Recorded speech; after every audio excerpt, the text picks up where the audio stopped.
Hey guys, it's Gina. So today I'm going to be talking about the HP Stream 14-inch. I was sent this, so yes, it is a sponsored video, but I'm still going to give you guys my honest opinion, and so let's get into it. So here's the computer.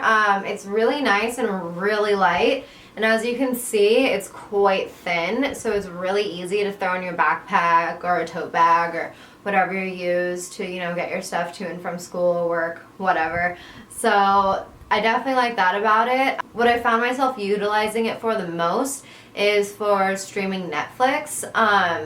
So like one of the pros that I really like about this computer is that the sound is a lot better than my MacBook. I do have a MacBook Pro late 2011 and the speakers are really quiet. So even when it's fully turned on, like I can't have my AC going because it's hard to hear.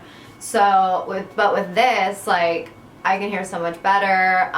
Music sounds a lot better on it. So I definitely enjoy the speakers. Another thing I like about this is that the battery lasts a pretty long time. I'd say that streaming Netflix, I've been able to get like 7 to 8 hours of battery life, and that's really good, especially for, like streaming video and that sort of thing, because that, is usually what'll kill your battery and like help it drain really fast. I do like the unique color. I'm glad it's kind of gender neutral, so it's kind of a color that is bright, fun. I think anyone would really like the color of it.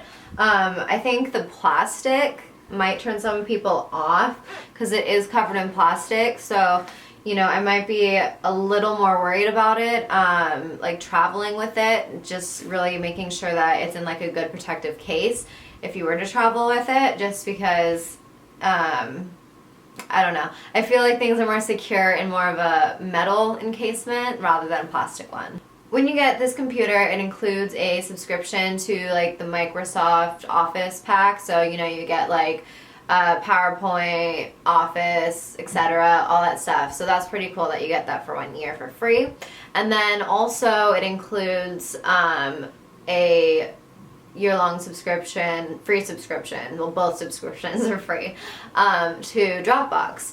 But one of the downfalls, I'd say, of this computer is that much like with let's say the MacBook Air, you essentially need to have something like Dropbox or iCloud or whatever you use, or an external hard drive if you plan on using this as your main computer.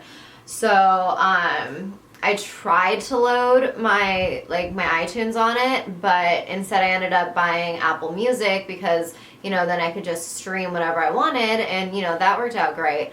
But if you're looking to use it really for more than just kind of like browsing the internet or streaming things, like as in the name, like it's great for streaming, like I've said, like I really like the sound quality, but so if you're looking for it to do more than that, it may not be the best computer for you. Another thing I've found with it is that the trackpad can be kind of difficult to use. I'm still kind of getting used to it, and that may just be because I'm so used to, the Apple software. So, that could just be like a sort of learning curve for me. But the trackpad I've kind of had a hard time getting used to.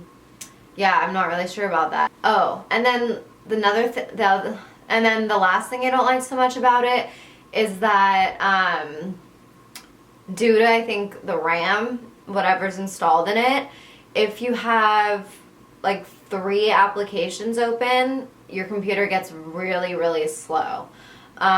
So it's kind of best to stick with like up to 3 applications. So you're not going to want to leave like Microsoft Edge running in the background while Netflix is running, while it also comes with like an Amazon app, so you don't want to leave all those running because your computer is going to start to slow down.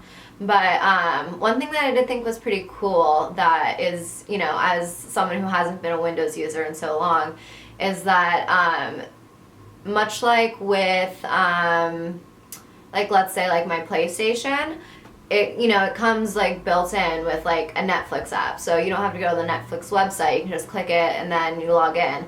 And same with like Amazon, you don't have to go to the website. It's just an app already available. And I thought it was kind of cool because this comes with Candy Crush, and I'm kind of a Candy Crush nerd. I love like puzzle games, so I thought that was pretty cool that it came with that. So let me just try demonstrating some of Cortana to you. So this is basically what the inside of it looks like. I'm sorry, it's a little bit dirty, but so let's try Cortana, which is eventually the Windows version of Siri.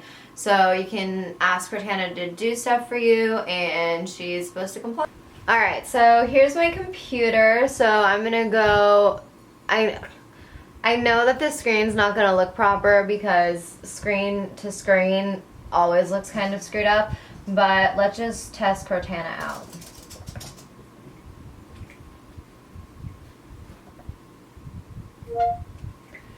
Can you open up Netflix?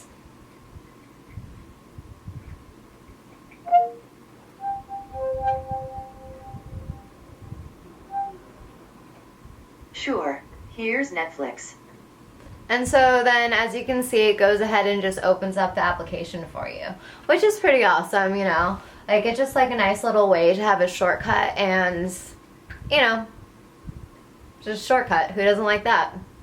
Alright guys, so that's the end of the video. I hope you found it informative and helpful, and yeah, hope you enjoyed it. So, yeah, if you liked it, go ahead and leave a comment, let me know what you think, and if you have the computer, also let me know what you think about it, and go ahead and subscribe if you enjoyed the video, and there will be more to come. So thank you so much for watching, and see you later. Bye.